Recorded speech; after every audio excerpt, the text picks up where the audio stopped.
আমার স্বামী বিদেশ যাওয়ার জন্য কিছু টাকা ধার জন্য আমার ছোট দেবরের বাসায় গেলাম। আমার স্বামী আমাকে রেখে বাসায় ফিরে গেল। রাতে খাওয়া দাওয়া সেরে আমার দেবরকে টাকার কথা বললাম। আমার দেবর বলল, টাকা দিতে পারি, তবে একটা শর্ত আছে। বন্ধুরা, আমার স্বামী বিদেশ যাবার চেষ্টা করছে। ইদানিং মিস্ত্রি কাজ করে সংসারের ভরণ পোষণ চলে না। প্রতি মাসে কিছু পরিমাণ টাকা খরচ হয়ে যায়। বিগত 3 বছরে প্রায় 40,000 টাকা খরচ হয়ে গেছে। দিন দিন টাকার পরিমাণ বেড়েই চলেছে। চোখে মুখে সর্ষে ফুল দেখতে পেলাম। গ্রামের একজন প্রবাসী ভিসা দেওয়ার অফার দেয়। আমার স্বামী বিদেশ যাওয়ার ইচ্ছে জাগলো। ভিসা বাবদ 3,20,000 টাকা মতো লাগবে, কিন্তু হাতে টাকাকড়ি বলতে মোটেও নেই। উপায়ন্ত না দেখে আমার ভাসুর অমিতের মাধ্যমে ব্যাংক হতে বিভিন্ন মানুষের নামে 50,000 টাকা ম্যানেজ করা হলো। বাকি টাকার কোনো ব্যবস্থা কিভাবে করি, পথ পাচ্ছিলাম না। একদিন আমরা বসে আলোচনা করলাম যে শহরে আমার স্বামীর 2 জন মামাত ভাই থাকে, তাদের বাসায় গেলে কোনো সাহায্য পাওয়া যায় কিনা দেখা যেতে পারে। যেই ভাবা সেই কাজ। আমরা দিনক্ষণ ঠিক করে প্রথমে আমার দেবরের বাসায় গিয়ে উঠলাম। দেবর অবিবাহিত, সরকারি ভালো চাকরি করে ভালো মাইনে পায়। তাছাড়া ভালো আউট ইনকাম তার, সেজন্য কোনো অভাব নেই বললে চলে। সামনে বিয়ে করার প্ল্যান আছে বিধায় বিরাট আকারের একটি বাসা নিয়ে থাকে। আমরা বিকেলে দেবের বাসায় গিয়ে পৌঁছালাম। আমাদেরকে দেখে সে আশ্চর্য হয়ে গেল। সে বলল, আপনারা কোথায় হতে এলেন, কিভাবে এলেন, কি উদ্দেশ্যে এলেন? একসাথে অনেক প্রশ্ন করে আমাদেরকে বাসায় অভ্যর্থনা জানান। আমরা বাসায় ঢুকলাম, হাত মুখ ধুয়ে ফ্রেশ হলাম।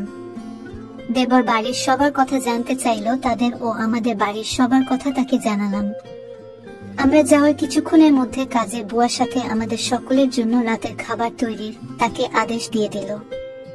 আমাদের উদ্দেশ্যের কথা এখনই বললাম না, রাতে খাওয়া দাওয়া সেরে বলবো, প্ল্যান আছে। সন্ধ্যের সামান্য পরে আমার স্বামী বলল, আমি একটু আমার আরেক ভাইয়ের বাসা থেকে ঘুরে আসি, তারপর রাতে একসাথে খাওয়া দাওয়া করে কথা বলবো। দেবর বলল, রাতে ঠিক চলে আসবেন তো ভাইয়া? আমার স্বামী বলল, হ্যাঁ। তাহলে জানা শোনেন, যদি রাতে আপনি না আসেন আমি কিন্তু ভাবিকে আস্ত রাখবো না বলে দিলাম।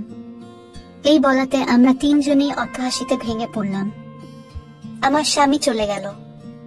আমি আমার শিশু বাচ্চাকে খাওয়ালাম এবং তাকে ঘুম পাড়িয়ে দিলাম। আমরা দেবর ভাবি সোফায় বসে টিভি দেখছিলাম আর রাজ্যের নানা কথাতেই মশগুল হয়ে গেলাম। কথার ফাঁকে আমাদের উদ্দেশ্যের কথা বললাম। তোমার ভাই বিদেশ যেতে চায়, কিন্তু টাকার খুব অভাব। মোটামুটি টাকা জোগাড় করেছি, আরো 1 লাখ টাকা দরকার, তুমি দিতে পারবে ভাই? আমি কথাটা উপস্থাপন করলাম। দেবর বলল, এত টাকা আমি একসাথে এখনো দেখিনি বলে দুষ্টুমির ছলে সোফায় কাত হয়ে পড়ে গেল। অভিনয় করার দরকার নাই বলে আমি তাকে টেনে তুললাম। এরপর আমরা রাতের খাবার খেয়ে নিলাম। আমার স্বামী সেদিন রাতে বাসায় আসলো না। তার জন্য অপেক্ষা করে রাতে আমরা শুয়ে রইলাম। নতুন জায়গা, তেমন ভালো ঘুম হলো না। সকালে স্বাভাবিকভাবে নাস্তা সেরে নিলাম। আমার স্বামী আসলো, তাকে নাস্তা দিলাম। আমরা চলে যাবার প্ল্যান করলাম। তার আগে আবার একবার দেবকে টাকার কথা বললাম। দেবর বলল, টাকা জোগাড় করতে আমার সপ্তাহানিক সময় লাগবে। কখন লাগবে তোমাদের টাকা? আমি বললাম, আগামী 10 দিনের মধ্যে হলে আমাদের চলবে। আমার স্বামীর দিকে লক্ষ্য করে বলল, তাহলে আগামী সোমবার তুমি আবার এসো, আমি কিছু টাকা দিতে পারবো।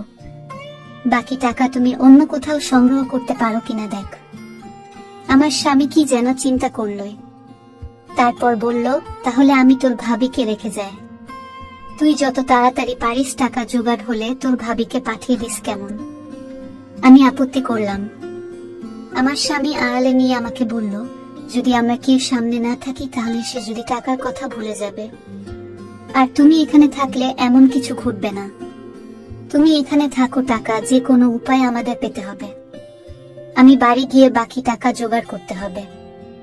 আর তুমি বুঝিয়ে সুঝিয়ে বেশি টাকা নিতে পারবে কি না দেখবে। আমি রয়ে গেলাম। আমার স্বামী চলে গেল। আমার স্বামীকে গাড়িতে তুলে দিয়ে 1 ঘন্টার মধ্যে দেবর ফিরে আসলেও দিনে কোনো প্রকার দুষ্টুমি করেনি। রাত হলো, সে রাতের কথা। কিছুক্ষণ পর বলছি, রাত প্রায় 9টা বাজলো। আমরা রাতের খাওয়া দাওয়া সেরে নিলাম। এবার ঘুমানোর পালা। আমি আমার শিশু সন্তানকে পাত্রে দুধ খাওয়ায় ঘুম পাড়িয়ে নিলাম। আমি বিছানায় গিয়ে শুনলাম দেবর টিভি অন করে সোফায় আরাম করে বসলো। বসে আমায় ডাকলো, ভাবি সোফায় আসো। আমি কোনো জবাব না দিয়ে বিছানায় শুয়ে রইলাম।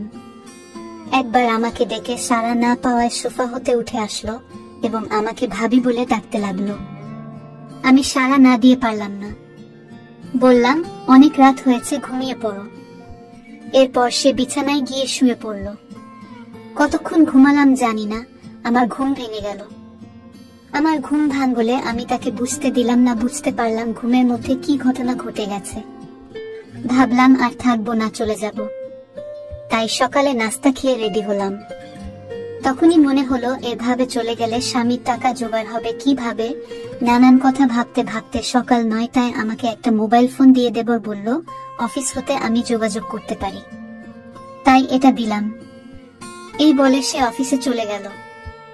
আমি একা তার পথ চেয়ে বসে রইলাম। অফিসে চলে যাওয়ার পর আমি সম্পূর্ণ একা বসে বসে টিভি দেখছিলাম। দরজায় কড়া নাড়ল।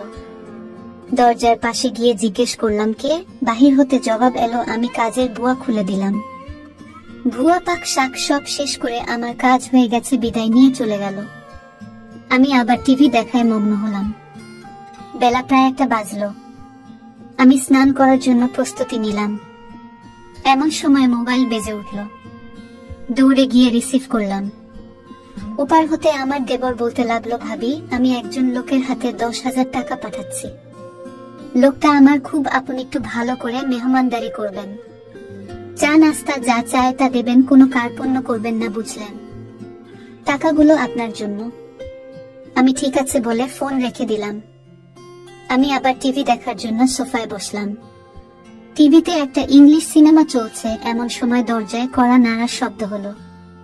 দরজা খুলে দিলাম। একই দেখছি, সম্পূর্ণ এক নিগ্রো মানুষ, প্রায় 6 ফুট লম্বা। হাতের আঙুলগুলো যেন আমাদের বাঙালিদের হাতের বাহুর মতো, যেমন লম্বা তেমনি মোটা। লোকটি বাংলায় বলল, আসতে পারি ভাবি? আমি হেসে বললাম, হ্যাঁ আসুন। লোকটি সরাসরি সোফায় গিয়ে বসলো। তাড়াতাড়ি চা নাস্তা তৈরি করে তাকে পরিবেশন করলাম। সে 10,000 টাকা আমার হাতে গুজে দিল। আমার খাতিরদারি তার নাকি বেশ ভালো লেগেছে। বিদায়ের সময় আমার কান্না এসে গেল। সে আমাকে বলল, কেঁদো না, যদি সম্ভব হয় আমি আবার একবার আসবে। তার চলে যাওয়ার পথে এক দৃষ্টিতে তাকিয়ে রইলাম। ভাবলাম সে যদি আমাকে সাথে নিয়ে নিত। বিকাল বেলায় আমার দেবর অফিস হতে ফিরে এসে লোকটির কথা জানতে চাইলো টাকা দিয়েছে কিনা। বললাম হ্যাঁ দিয়েছে। আমার দেবর আশ্চর্য হয়ে আবার জানতে চাইল তাহলে দিয়েছে। আমি বললাম হ্যাঁ দিয়েছে, তো এতে আশ্চর্য হওয়ার কি আছে? আমার দেবর হেসে উঠে বলল, এমনি এমনি দেওয়ার কথা ছিল না। আমি কোনো কথা না বলে চুপ হয়ে রইলাম। আমার নীরবতা এসে যা বোঝার বুঝে গেল। আমাকে বলল, ভাবি দুনিয়াটা বড়ই কঠিন, কেউ কাউকে এমনি এমনি টাকা দিতে চায় না, সবাই বিনিময়ে চায়। সে আমাকে ধারে টাকা দিয়েছে, যথাসময়ে এগুলো ফেরত দিতে হবে। আমি তোমাদের টাকা প্রয়োজনের কথা এবং তোমার উপস্থিতির কথা সব জানিয়েছিলাম। তুমি যদি দাদাকে যদি কিছু না বলো তাহলে 1 থেকে 2 লাখ টাকা জোগাড় করে দেওয়া যাবে। শুধু দাদাকে বলবে সব টাকা আমি দিয়েছি, এতে টাকাও জোগাড় হয়ে যাচ্ছে। তখন ভাই বিদেশ যাওয়া নিশ্চিত হচ্ছে। আমি তার কথা নির্দেশ সব শুনছিলাম। উপদেশ শেষ করে আবার সম্মতি জানতে চাইলে আমি কোনো উত্তর না দিয়ে নীরব রইলাম। আমার চোখে ভেসে উঠতে লাগলো। আজকের লোকটির কথা কি নাম কে জানে, জিজ্ঞেস করা সম্ভব হয়নি। খ্রিস্টান না মুসলমান তাও জানা যায়নি, তবে হিন্দু নয় যে সে ব্যাপারে নিশ্চিত। আমার দেবর আমার সম্মতি আবার স্পষ্ট করে জানতে চাইলে বললাম, আমি কি বলবো, তুমি যা ভালো মনে করে তাই করতে পারে। আমার সম্মতির লক্ষণ দেখে বলল, রাতে একজন মেহমানকে দাওয়াত করেছি। কিছুক্ষণ পর কাজের বুয়া আসলো। সে বিকেলে চা নাস্তা তৈরি করার পাশাপাশি রাতের রান্না বান্না শেষ করে চলে গেল। কে আসছে, কেমন হবে, লোকটি মনের ভিতর একটা চঞ্চলতা কাজ করতে লাগলো। রাত 9টা বাজলেই আমি দেবরকে বললাম, খেয়ে নেবে না, মেহমানের জন্য অপেক্ষা করবে? বলল, না, মেহমান কে আসবে, চলো আমরা খেয়ে নিই। আমরা খেয়ে নিলাম। আমরা বসে বসে টিভি দেখছি। প্রায় রাত 10টা। দরজায় খটখট আওয়াজ শুনলাম। বুঝলাম মেহমান এসে গেছে। আমার দেবর দরজা খুলে দিল। মেহমান ঘরে ঢুকে জানতে চাইলো তোমার ভাবি কই। দেবর বলল ভিতরে আছে। দুজনে একসাথে আমি যে ঘরে আছি সে ঘরে চলে গেল। দেবর তার সাথে আমাকে পরিচয় করিয়ে দিল। লোকটি দেবকে উদ্দেশ্য করে বলল, তোমার ভাবিকে তো দেখতে দারুণ লাগছে। আমি 1 মিনিট টিভির দিকে তাকিয়ে আছি। সকালে ঘুম হতে উঠে ফ্রেশ হলাম। তারপর দুজনে চা নাস্তা খেলাম। আমার দেবর সকাল 9টায় অফিসে রওনা হয়ে গেল। আজ কোনো মেহমান আসবে কিনা বলে গেল না। আমার কাছে গতকালে রেখে যাও তার মোবাইলটা কিন্তু আছে, হয়তো যোগাযোগ করবে, না করলে আরো ভালো। আজ বিশ্রাম নেওয়া দরকার। দেবর চলে যাওয়ার পর আমি বিছানায় শুলাম। কেমন জানি একা একা লাগছে। ভুয়া আসলো দরজায়। নক করার সাথে সাথে আমি গিয়ে খুলে দিলাম। ভুয়া তার কাজ ঘন্টা 1.5-এর মধ্যে শেষ করে চলে গেল। আমি আবার একা হয়ে গেলাম। ঘরের দরজার খিল মেরে দিয়ে বিছানায় শুয়ে পড়লাম। আজকের দিনের সব ঘটনা ভাবতে ভাবতে হঠাৎ মনে হলো দরজা খুলে কেউ যেন প্রবেশ করছে।